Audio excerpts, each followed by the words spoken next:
Hey everyone, Chief Meteorologist Jordan Frazier here. I want to go into a little bit more detail about tornadoes. We've been dealing with a lot of them lately all across the country as we are continuing to go right into our severe weather season. It might be ending for a short amount of time, but then it comes right back. So how does a tornado form?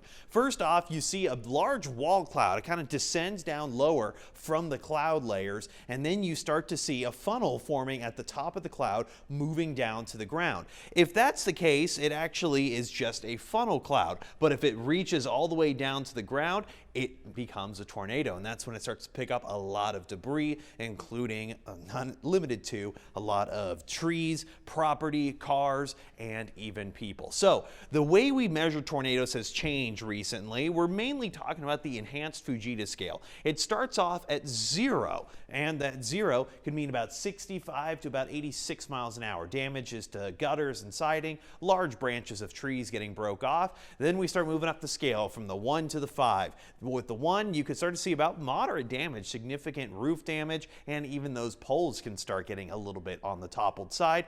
The AF2 can already start to see the roofs beginning to rip away, large trees being uprooted, cars flipped over, up to about 135 miles an hour with this. With the EF3, you could see 165 miles an hour. The tornadoes themselves visually start to be a lot bigger. Vehicles get displaced, entire floors can be destroyed, and even that bark is ripped from the trees. But once you get up to closer to 200 miles an hour with the EF4s, that's when you're starting to see a lot of the landscape get completely stripped, most homes completely leveled, and cars thrown into the air. Not a good situation. And up to the EF5, you get up to over 201 miles an hour. You're not going to see much of anything other than that foundation, and even then the foundation itself could be entirely ripped away.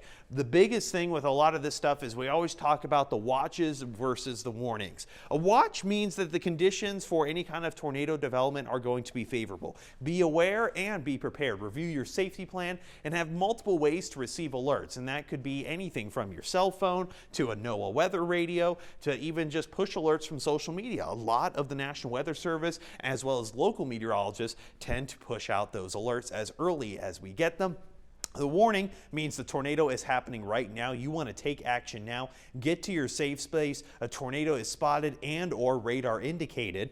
And then you have the third scale, which is the tornado emergency. It could actually be more so correlated with a pink box. That means it is a confirmed tornado on the ground. Typically either not just radar indicated, but you have actual people on the ground, storm chasers included, that see it on the ground. So make sure that you guys are staying safe and staying tuned to all of your local weather for the latest.